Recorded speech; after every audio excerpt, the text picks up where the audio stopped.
इथलाच माणूस आहे, आर्मी रिटायरमेंट राजन कुमटे. देवबाग मधली ती कर्ली नदी आहे, त्या कर्ली नदीमधून आपण बोटिंग करतोय. 30 ते 45 वर्षापूर्वी झाड आहेत पूर्णपणे.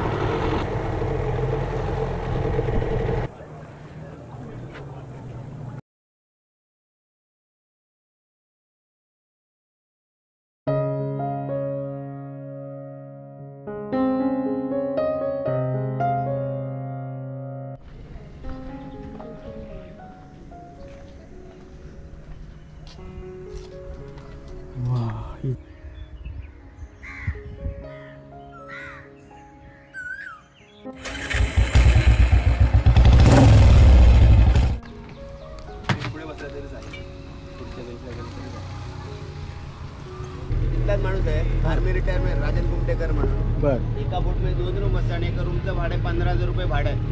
हॉटेल आहे. हां, हे त्यांचे पाण्यामध्ये व्यवस्थित हाऊस बोलतात.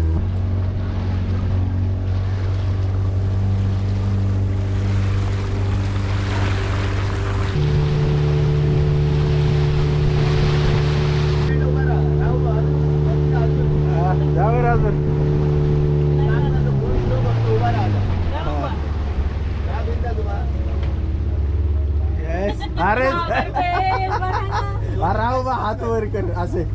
देवबाग गावचं विठ्ठल मंदिर आहे. हा. आणि या विठ्ठल मंदिराचं वैशिष्ट्य म्हणजे वर्षात एकदा त्याच्या गाभाऱ्यात जायला भेटते.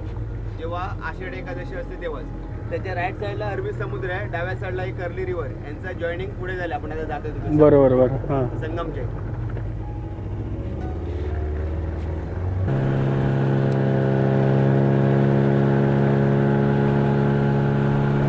देवबाग मधली ती कर्ली नदी आहे, त्या कर्ली नदीमधून आपण बोटिंग करतोय. त्या बोटिंगसाठी एकूण 10 ते 11 पॉईंट आहेत आणि ते दाखवायला 1500 रुपये, साधारण तास ते दीड तास वेळ लागतोय आणि 1500 रुपये चार्ज केला आहे. आत्ता आपले 3 पॉईंट झाले, कांदळवन, एक विठ्ठल मंदिर देवबागचं. हे जे बाजूने दिसतंय नारळांची लाईन, हे आत आलेलं असं निमुळतं टोक आहे, पलीकडं बरोबर त्याच्या समुद्र आहे. आता ह्या टोकाला दिसतंय तिथं देवबाग संगम चौपाटी आहे, म्हणजे कर्ली नदी आणि समुद्र हे दोन्ही एकत्र तिथे संगम झालेला आहे.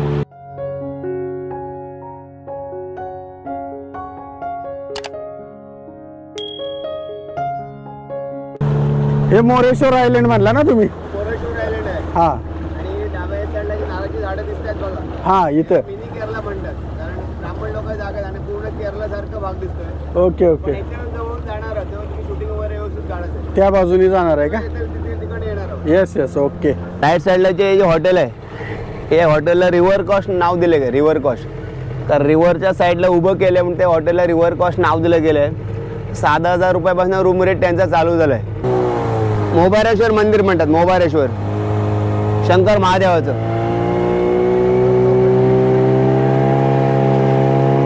हे बघा, आपण जिकडनं चढलो ना तिकडनं देवबाग गाव सुरू होतोय. इथे एंड झालंय देवबाग गाव.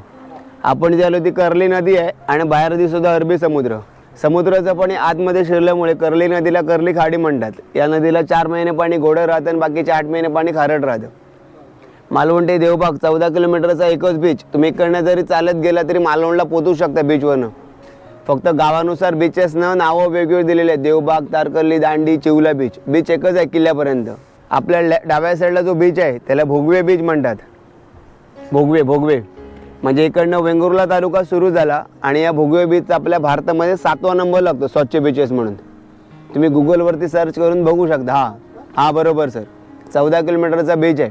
आणि बाहेर जे मोठं खडक आहे आपल्या समोर डाव्या साईडवरती टोक दिसतं ना, हे बघा डीप खोल समुद्रात बघा आपल्या बोटच्या समोर मोठं ते लाईट हाऊस आहे दादा. हां, ते लाईट हाऊस आहे. Tsunami island. सुनामी आयलंड म्हणजे काय? संगम 2004 साली 26 डिसेंबर 2004 जेव्हा संगमकडची वाळू खाडीमध्ये फेकली गेली आणि ते आयलंड तयार झाले म्हणून त्याला सुनामी आयलंड म्हणतात. अशा 2 लाटा आल्या होत्या. अंदमान निकोबारमध्ये 100% झालं, इथे फक्त 1% इथे आलं. बाकी सगळं मुंबई आणि गुजरातला जास्त नुकसान, मुंबई आणि गुजरातला भरपूर नुकसान झालं. असं आहे. तुम्हाला मी आता जाते ते आयलंड दाखवणार आहे. ते आयलंड आता दिसत नाही आहे कारण 2021 साली मेच्या 16 तारखेला तोक्ते सायक्लोन जेव्हा आलं त्याच्यावर जी वाळू होती ती पूर्णपणे सरकून गेली म्हणून ते आता आयलंड राहिले नाही, सुनामी आयलंड.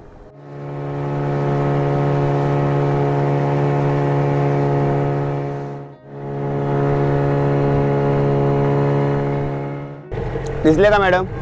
हे आळी बघ, आळी व्हाईट कलरची वाळू दिसते ना, आळी म्हणतात त्यांना.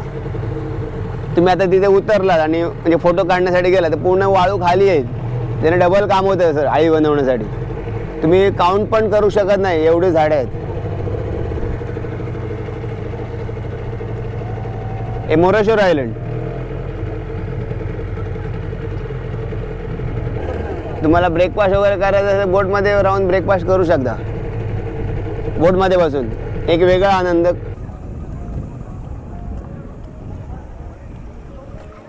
हे बघा, हे आहे हॉटेल आणि हे आहेत हॉटेलचे लोक. यांचं हॉटेलिंग बघा कसं आहे, कमरे इतक्या पाण्यामध्ये. आता आंबोळीची ऑर्डर दिली आपण, 4 आंबोळी येतील.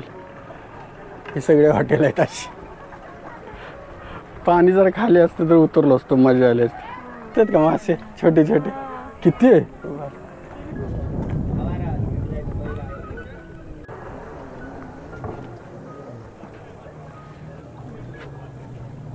घे ग.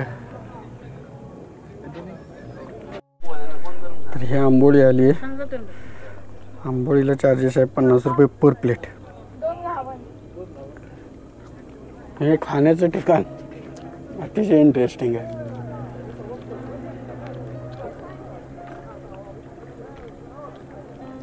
वा, मस्त टेस्ट पण. ही गावन चटणी.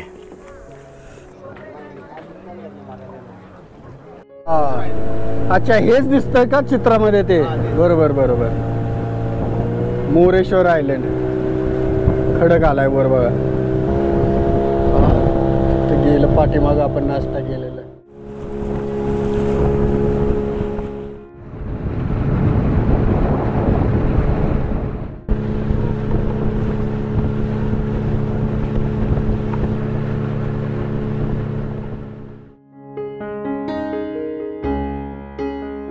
मालवण सोडल्यानंतर आता बरोबर मागच्या वर्षी केलेली कोकण कोस्टल बाईक राईड आठवते. कुठे कुठे काय काय केलं, कुठे राहिलो, कुठे काय खाल्लं, ब्रेक घेतला, ती सर्व ठिकाणं आता ओळखीची वाटत आहेत. त्या राईडला मालवणमधूनच परत फिरलो होतो कारण पाऊस सुरू झाला होता. पण ती उरलेली कोस्टल बाईक राईड अगदी गोव्यापर्यंतची या आपल्या ट्रिपमध्ये पूर्ण झाली. फरक एवढाच, फक्त ती 4 चाकीमधून झाली. आता कुणकेश्वराचं दर्शन घेऊन कशेळी बीच पाहून शक्यतो आज उशिरा का होईना पुणे गाठायचे असा प्लॅन आहे. थोडं अंतर जास्त आहे पण बघू काय होतंय ते. चला. मी जे मागच्या वेळच्या कोकण कोस्टल राईडमध्ये जी बकेट लिस्टमध्ये 2-3 देवस्थानं होती त्यापैकी आपण काल येताना एक कुठलं वेतोबा एक आणि मानसीश्वर हे दोन्ही देवस्थान काल येता येता आपण दर्शन घेतले वेंगुर्ल्याच्या आधी. आणि रेडीचा गणपती हे बकेट लिस्टमध्ये होते मागच्या कोकण कोस्टल राईडमध्ये. पाऊस उतरल्यामुळं आपला तो प्रोग्राम जरा थांबवावा लागला आणि मधूनच जायला लागला. त्यामुळे ती बकेट लिस्ट फायनली कंप्लीट केलेली आहे.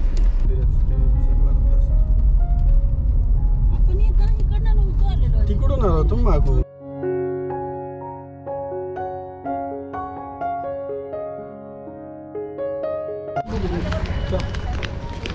कोकणचा रानमेवा, करवंद, फणस.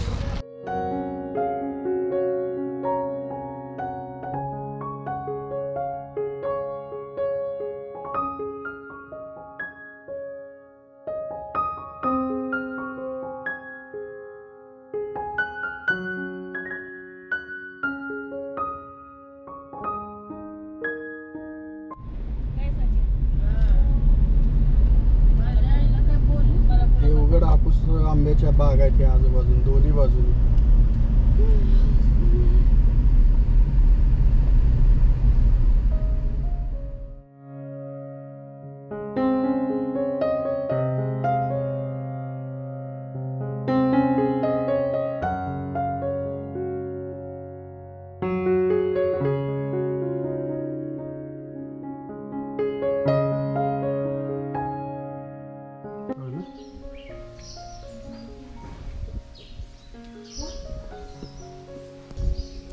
देव कनकादित्याचं दर्शन झालं आताच.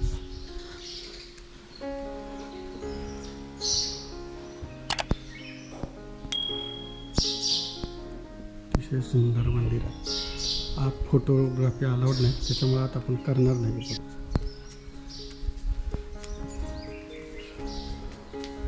श्री विष्णूचं मंदिर आहे.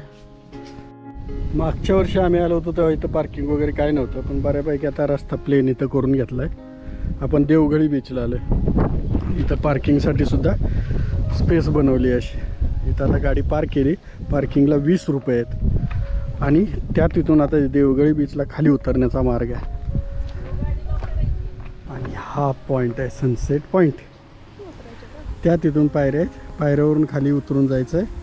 त्या सनसेट पॉईंटवरून आपल्याला एन्जॉय करायचं आहे सनसेट.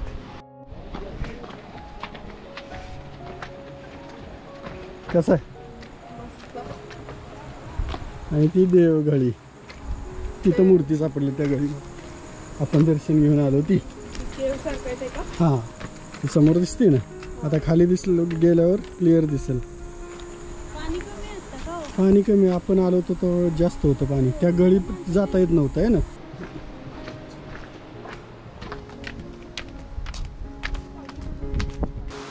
लाटांचा धीर गंभीर आवाज, मस्त अशी घळ ही समोर दिसते ती घळ आहे.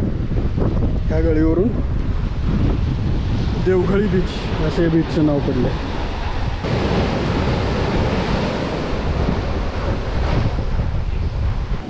इथं ती मूर्ती सापडली त्या गळीमध्ये. जाऊ शकतो का आपण?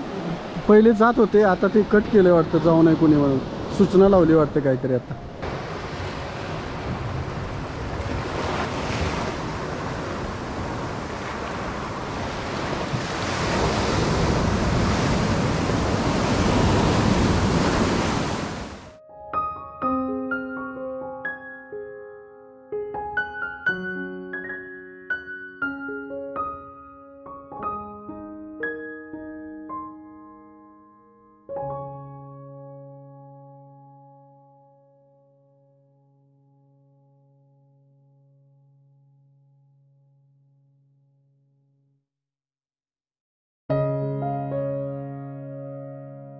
कासव बघ केवढं आहे.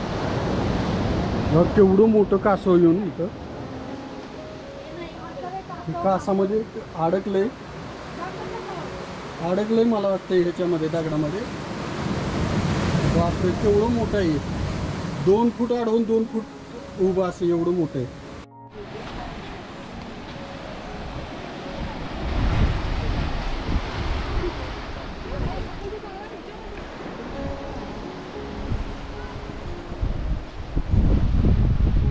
आलो होतो, आमची दुसरी गाडी होती फक्त. आता बघा कसला सनसेट दिसतोय ना. वाव.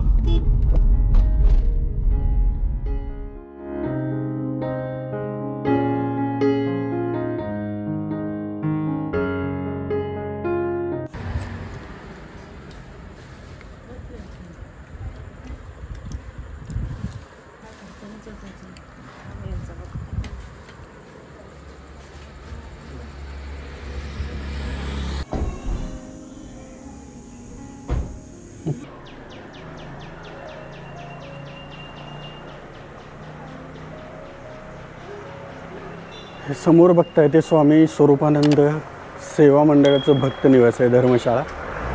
आता तुम्ही म्हणाल कालच मी जाणार होतो परतीच्या प्रवासाला, पण मी आज इथे कसा. तर कालचा क्रम असा झाला, टायर आपला फुटल्यानंतर घाईघाईने कशेळीचा कनकादित्याचं दर्शन घेऊन देवगडी बीच तो पण बघून झाल्यानंतर आम्ही घाईनं पाऊसमधून दर्शन न घेताच लवकर पोचायचं, 2 टायर नवीन टाकायचे गाडीला, ह्या उद्देशानं आम्ही निघालो होतो.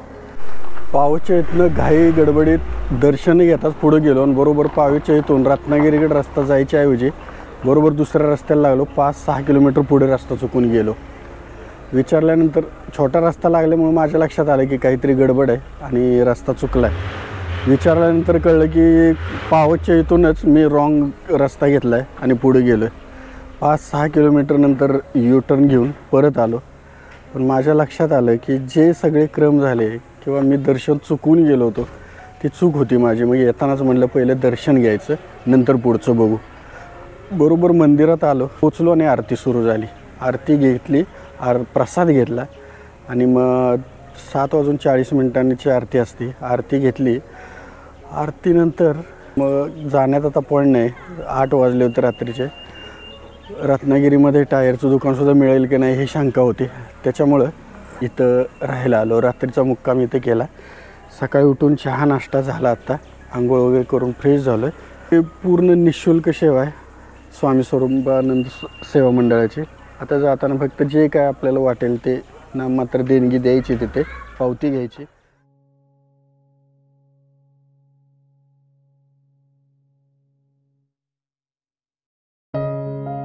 एक 2-3 किलोमीटर रत्नागिरी राहिली.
ही रत्नदुर्गावरची आता नवीन साकारलेली रत्नदुर्ग शिवसृष्टी आहे. बहुतेक अजून काम चालू आहे. मेन दरवाजा इथं आहे पण तो बंद आहे. त्या बाजूने बहुतेक एंट्री आहे. आणि हा समोर दिसतोय तो रत्नदुर्ग. ते शिखर दिसतंय भगवती मंदिराचं.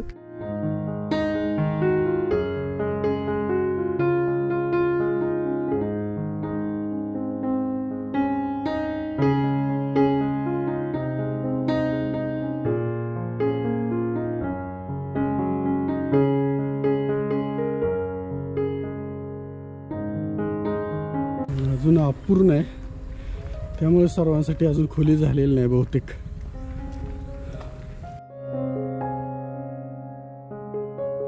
हा मुख्य दरवाजा दिसतोय.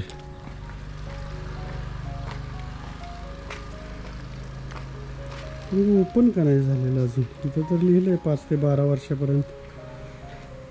तिकीट पण दिलेलं आहे 15 रुपये आणि 12 वर्षावरील सर्वांसाठी 30 रुपये.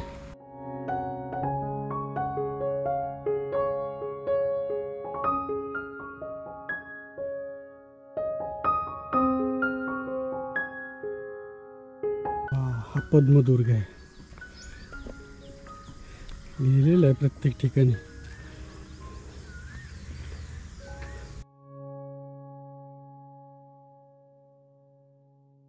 सुवर्णदुर्ग. अरे प्रत्येक समुद्रातल्या किल्ल्याची प्रतिकृती बनवलेले आहेत. सर्वात टॉपर महाराजांचा जबरदस्त पुतळा आहे. वा वा वा, दिल खुश हो गया. हा मुरुड जंजीर आहे बघा. कान्होजी आंग्रे, हिंद महासागराचा सिंह. आरमार प्रमुख कान्होजी आंग्रे महाराजांच्या पाया पडून वर जाऊन. वाव, काय सुंदर पुतळा आहे. वा, दिल खुश हो गया भाई. चप्पल इथंच काढा.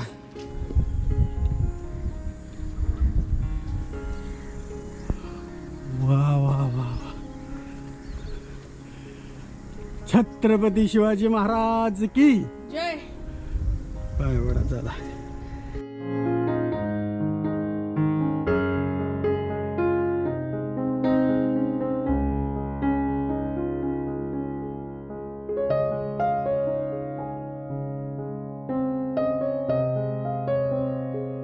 जंजिरा प्रत्येक किल्ल्याचे जे जे सागरामध्ये आहेत, सागरी किल्ल्यांच्या प्रतिकृती आहेत. वा.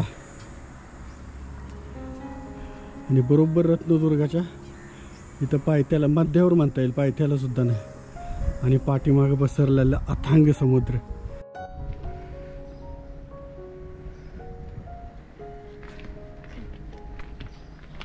हो हो हो, एक नंबर. वा वा, शिवकालीन घरं वगैरे दाखवलेले आहेत ना.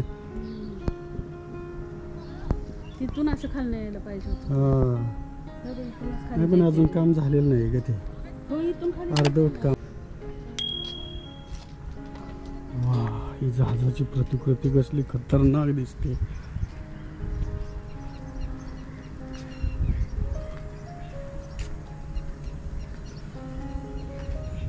या सिमेंट पासून लाटा तयार केलेले. शिवसृष्टी पाहून झाल्यावर आधी गाडीचे 4ही टायर रत्नागिरीमध्ये चेंज केले, कारण प्रवास लांबचा आहे आणि मला रिस्क अजिबात घ्यायची नव्हती.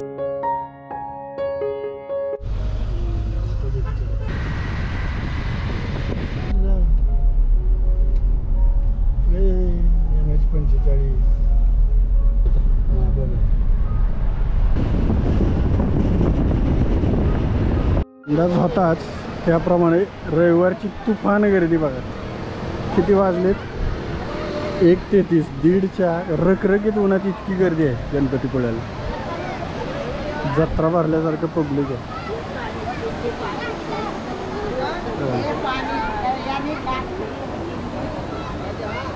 चला सांगू, चला दर्शनाला किती रांग आहे बघू आणि दर्शन घेऊन येऊ.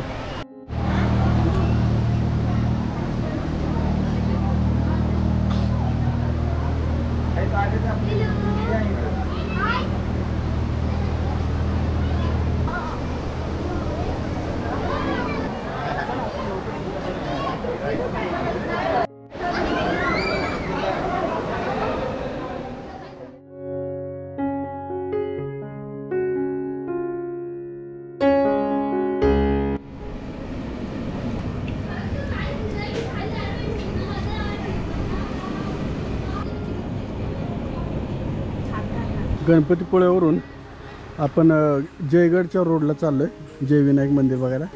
मध्ये हे तिवरे बंदर लागलेलं आहे आणि तिवरे बंदराचा हा गोल असा मस्त नजारा मस्त दिसतो. एक्झॅक्ट गोल आहे हे. या इकडं बंदर दिसतंय आणि बरोबर अशा गोल लाटा येत आहेत. इथून सुरू झाली बघा, हळूहळू हळू अशी पुढे जाते. आली हा.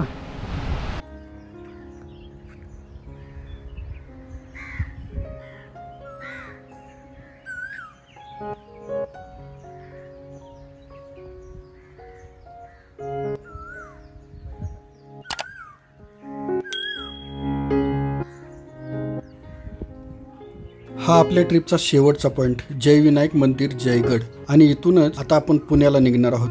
दुपारचे 4:30 वाजलेत.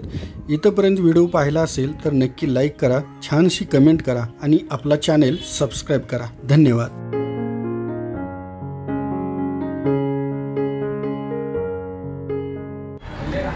रात्रीचे 11:15 वाजलेत. आता इथं माणगावच्या जवळ जेवण झालं. मुंबई गोवा हायवेने येताना बऱ्याच वेळा 100% प्युअर व्हेज हॉटेल सापडत नाही, तर इथं आम्हाला एक मस्त हॉटेल सापडलं, पंजाबी रसोई प्युअर व्हेज फॅमिली रेस्टॉरंट. हे पहा, अगदी माणगावच्या जवळ आल्यानंतरच आणि जेवण पण सुंदर होतं. तर कधी आलाच तर नक्की थांबायचं. 11:30 वाजले, अजून 3 तास आम्हाला लागणार आहे. चला निघूया आता. इथे माणगावच्या थोडंसं अलीकडे आहे. चला बसले सगळे मंडळ, निघूया आपण.